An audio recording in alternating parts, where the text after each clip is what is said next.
Welcome to R N teacher academy. R N teacher academy में हम लोग आज मैथ के पैडागोगी कुछ प्रश्नों को हल करेंगे और ऐसे प्रश्नों को पढ़ेंगे जो बिल्कुल ट्रिक के माध्यम से जो है कि अ, चलेंगे लेकर। तो देखिए, तो ट्रिक है हमारी कि जैसे 4 ऑप्शन दिए हैं तो उसमें से हम एक गलत यदि ऑप्शन निकाल लें तो 3 सही मिल जाएंगे, और 3 सही निकाल दें तो एक गलत मिल जाएंगे, और सही गलत ही पूछता है बस। तो देखिए, पहला क्वेश्चन है कि निम्नलिखित में से कौन सा खुला अंत वाला प्रश्न है। आप इस चीज को ध्यान दीजिए कि निम्नलिखित में से कौन सा खुला अंत वाला प्रश्न है। सबसे बड़ी बात कि खुले अंत वाले प्रश्नों में जो हल करने की जो करने की जो विधि होती है वो निश्चित नहीं होती है। तो पहला ऑप्शन दिया है कि आप 15 को 3 से गुणा किस प्रकार करेंगे। कोई दो संख्याओं या दो संख्याएं लिखिए जिनका गुणनफल 45 हो, और सी संख्या रेखा का प्रयोग करते हुए 3 बार 15 का मान ज्ञात कीजिए, और डी 15 गुणे 3 का मान ज्ञात कीजिए। ये आपके सामने ऑप्शन चारों दे दिए हैं। 5 सेकंड मिल रहे आपको, जल्दी इसका जो है कि आंसर बताइए।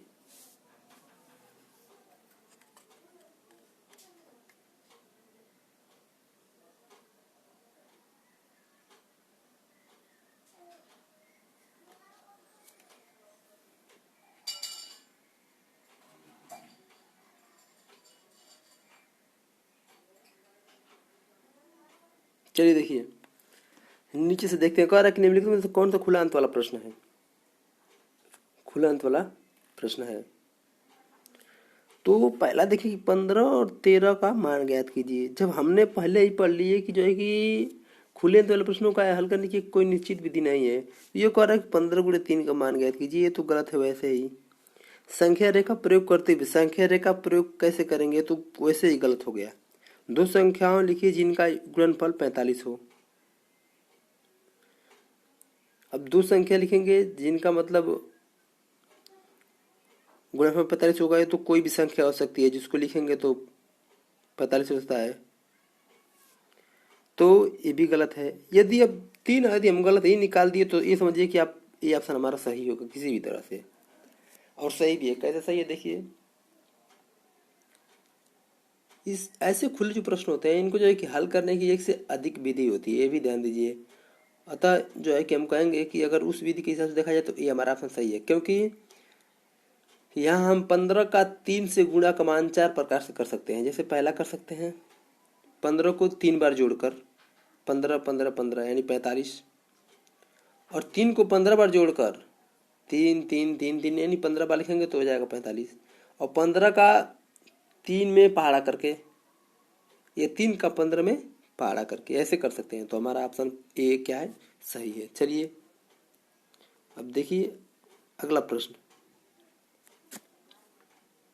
वैन हिले ज्यामितीय स्तर के अनुसार जो विद्यार्थी आकृति को दिखावट के अनुसार वर्णित और वर्गीकृत करते हैं वो क्या होते हैं। ऑप्शन ए स्तर 1 विश्लेषण, स्तर 2 अनौपचारिक, स्तर 3 औपचारिक, स्तर 0 मानसिक चित्रण।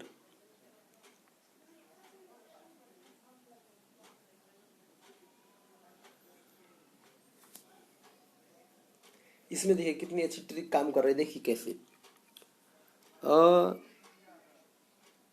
ऑप्शन जो होता है हमारा, बता रहे हैं आपको क्या होगा इसमें कि वैन हिले ज्यामितीय स्तर के अनुसार विद्यार्थी आकृति दिखावट, केवल ध्यान दीजिए आकृतियों को दिखावट, यानी जिसको अभी कुछ भी नहीं पता है, केवल आकृति को देख के समझ रहा है। तो यार न पहला होगा न दूसरा होगा न तीसरा होगा, तो 0 से ही स्टार्ट होगा ना वो मानसिक चित्रण। तो इस प्रकार हमारा डी ऑप्शन सही हो गया। और एक बात और हो सकते हैं कि जो है कि विद्यार्थी आकृति को दिखावट के अनुसार वर्णित आकृत कर सकते हैं, तो वे किसमें होंगे, 0 मानसिक चित्रण। क्योंकि यदि हम देखें कि आकृति के वर्णन में आकृति का पहले मस्तिष्क में प्रतिबिंब बनता है और फिर मस्तिष्क द्वारा बाद में वर्णन किया जाता है, इसीलिए सबसे पहले हमारा डी ऑप्शन सही होगा। क्योंकि अब विश्लेषण होगा नहीं, औपचारिक होगा नहीं, अनौपचारिक होगा नहीं, तो यार अभी आकृति दिखावट यानी 0 से स्टार्टिंग होगा, यानी मानसिक चित्रण हमारा यही सही होगा। T option. चलिए अगले क्वेश्चन की तरफ।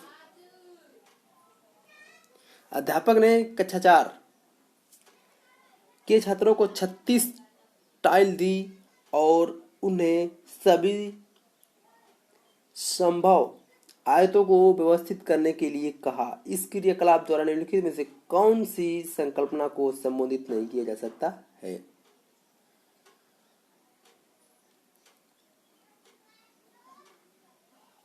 देखिए, अब कक्षा 4 के छात्रों को 36 टाइलें दी, उन्हें क्या किया? संभव आयतों में व्यवस्थित करने के लिए कहा। तो व्यवस्थित करने के लिए हम गुणनफल के माध्यम से भी कर सकते हैं, ठीक है, और क्षेत्रफल के माध्यम से कर सकते हैं। और जब गुणनफल के माध्यम से कर सकते हैं तो गुणनखंड के माध्यम से भी कर लेंगे। तो जब हमारा 3 मिल गया तो यार इसको कह दो कि यही गलत है, यानी सी ऑप्शन हमारा सही होगा। और सही भी है, क्यों? देखो, आयतन त्रिविमीय आकृति में पाई जाती है, ये भी ध्यान दीजिएगा।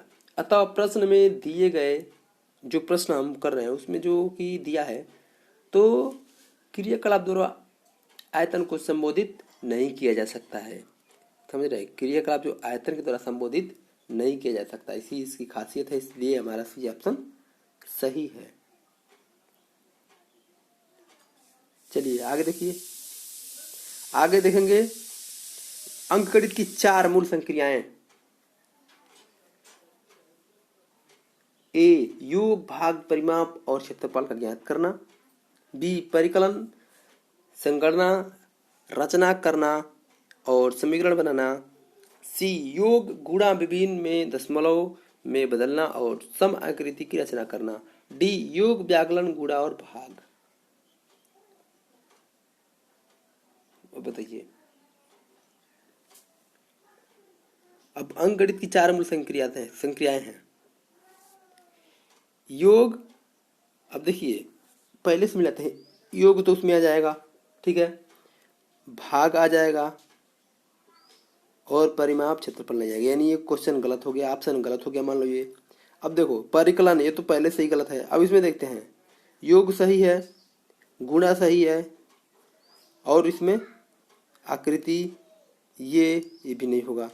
तो यार जब होगा ही नहीं तो इसमें देखें योग और क्या कह रहा है, व्याकलन।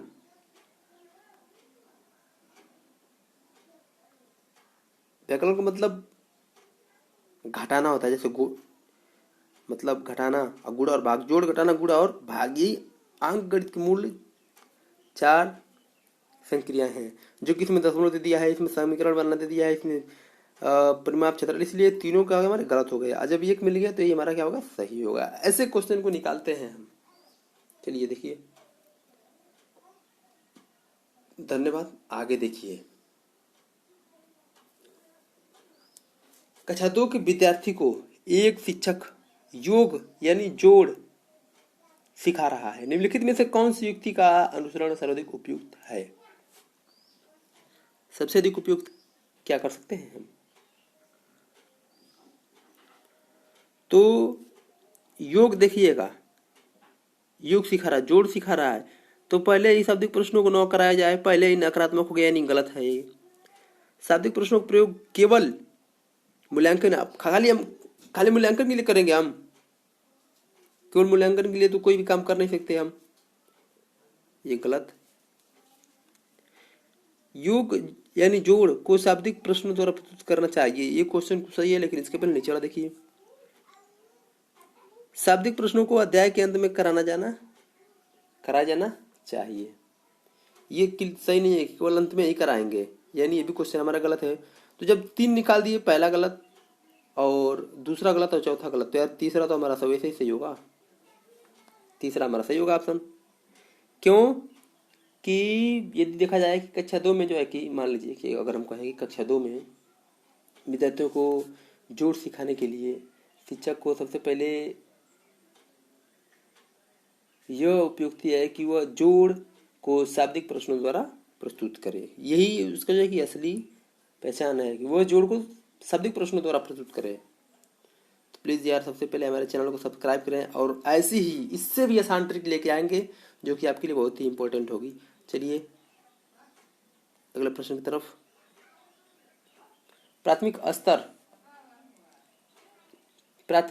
स्तर पर गणित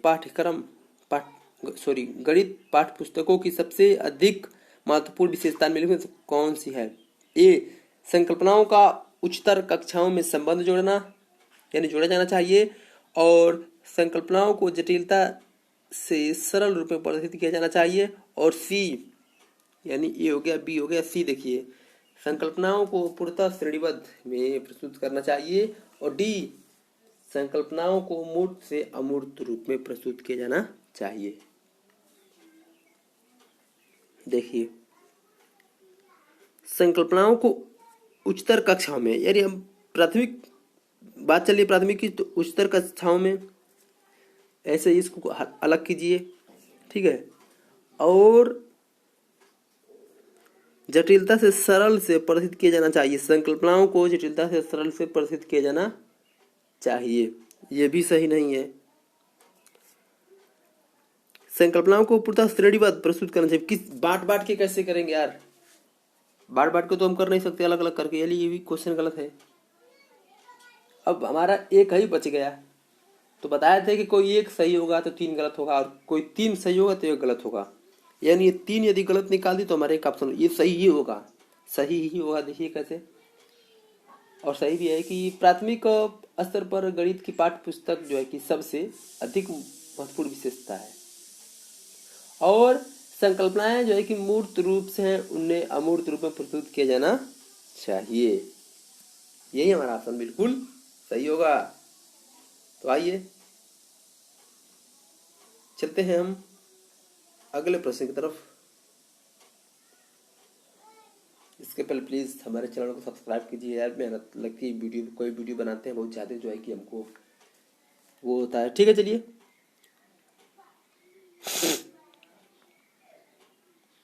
तो अंकीय संख्याओं को दूसरी 1 अंकी या 2 अंकी संख्याओं से गुणा करने की प्रक्रिया को समझने के लिए निम्नलिखित में से कौन सी पूर्व जानकारी होना आवश्यक है? ठीक है, तो गुणा करने की प्रक्रिया, देखिए गुणा करने की प्रक्रिया को समझने में पूर्व जानकारी आवश्यक है। तो पहला योग दे दिया, ठीक, योग के बाद गुणन क्रम विनिमय, तो ऐसे ही हमारा गलत हो गया। दूसरा हमारा दे दिया गुणन का क्रम विनिमय गुण, ये भी गलत हो गया हमारा ऐसे ही। अब देखिए बचे 2 गुणन योग पर वितरण के रूप में। ये क्वेश्चन का जो कि ये ऑप्शन कुछ सही लग रहा है, इसके पहले नीचे वाला भी देख लेते हैं। डी गुणन विभाजन के प्रतिलोम तो ऐसे ही गलत हो जाएगा भाई, इसमें नहीं होगा। तो जब 3 हम निकाल दिए कि नहीं, तो एक तो हाँ होगा ही और यही होगा ही। देखिए कैसे कि साफ सबको अधिक 2 अंक की संख्या को दूसरी अंकी या 2 अंकों की संख्या से गुणा करने की प्रक्रिया को समझने के लिए हमें क्या कहते हैं गुणन योग पर वितरण के रूप में जानकारी आवश्यक होना है। चलिए आगे। इसके बाद गणित में प्रतिचित्रण के लिए निम्नलिखित में से कथनों में से कौन सा कथन सत्य नहीं है? चित्रण स्थानिक चित्रण को बढ़ाता है। ये देखिए चित्रण अनुपातिक विवेचना को प्रोत्साहित करता है, बी देखिए। सी चित्रण गणित पाठ्यक्रम का भार नहीं है। और डी चित्रण का गणित के विषयों का समाकलन किया जाता है। ये बहुत कठिन है और इसको अगर ट्रिक देखें तो बहुत ही आसान है। कैसे आसान है देखिए, गणित इसमें जो सत्य नहीं उसको गणित स्थानिक चिंतन को बढ़ाता है, ये तो बिल्कुल राइट है। उसके बाद परिचित्रण अनुपातिक विवेचना प्रोत्साहित करता है, देखिए प्रोत्साहित करता है, ये तो बहुत अच्छा है। और गणित जो है कि परिचित्रण गणित पाठ्यक्रम का भार नहीं है। ये कुछ क्वेश्चन हमारा लग रहा है कि कुछ मेल कर रहा है इस वाले नहीं वाले से, लेकिन चौथा देखें, परिचित्रण का गणित से कई विषयों का समाकलन किया जा सकता है, ये भी क्वेश्चन सही है। तो यार जब तीन सही निकाल दिए, ए भी सही और चौथा भी सही, तो कहाँ जाएगा, कौन, सी। यानी किसी भी तरह हमारा सी ऑप्शन सही है और सही यही है। सी जो है कि सही किसके लिए है, कि नहीं के लिए है, यानी वो सही नहीं है इसलिए कि प्रचित्रण गणित पाठ्यक्रम का भाग है और प्रचित्रण में तथ्य और अधिक अस्पष्ट हो जाते हैं, जो तथ्य होते हैं वो और अधिक अस्पष्ट हो जाते हैं। तो इस तरह इस क्लास का लास्ट में क्वेश्चन,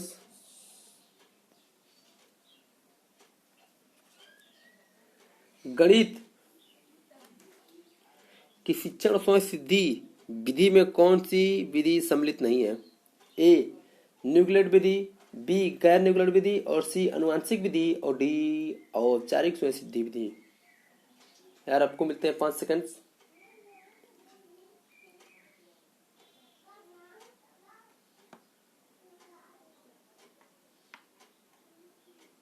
देखिए इसमें जो है कि ये तो पहले न्यूक्लियड विधि गलत है, तो जब न्यूक्लियड विधि गलत है तो गैर भी न्यूक्लियड विधि भी गलत होगा। अब अनुवांशिक विधि और औपचारिक स्वयं सिद्धि विधि, इसमें अनुवांशिक विधि सही है, लेकिन कैसे सही है, देखिए अनुवांशिक विधि जो है कि गणित शिक्षण की स्वयं सिद्धि विधि से सम्मिलित नहीं है। अनुवांशिक विधि जो है ये भी नहीं होगा, ये भी नहीं होगा और ये भी नहीं होगा, यानी क्यों, यानी ये लोग तीनों सम्मिलित हैं, ए बी और डी, और नहीं पूछ रहा है, तो हमारा सी ही जो है कि ये विधि गणित शिक्षण की स्वयं सिद्धि विधि में सम्मिलित नहीं है। कौन सी विधि, अनुवांशिक विधि। तो धन्यवाद। चलिए हम यहीं पे क्लास को बंद करते हैं। तो प्लीज़ इसके पहले हमारे चैनल को सब्सक्राइब जरूर कीजिए, लाइक कीजिए, शेयर कीजिए, कमेंट कीजिए और अपने दोस्तों से शेयर कीजिए। और देखिए और भी इसी आसान ट्रिक्स लेके आएंगे जो आपके लिए बहुत ही महत्वपूर्ण होगी। बहुत लोग कहते हैं कि सीटेट यार कुछ नहीं, सीटेट कुछ भी नहीं है, सिर्फ इस ट्रिक को आप देखते रहिए। तो चलिए धन्यवाद, क्लास बंद करते हैं।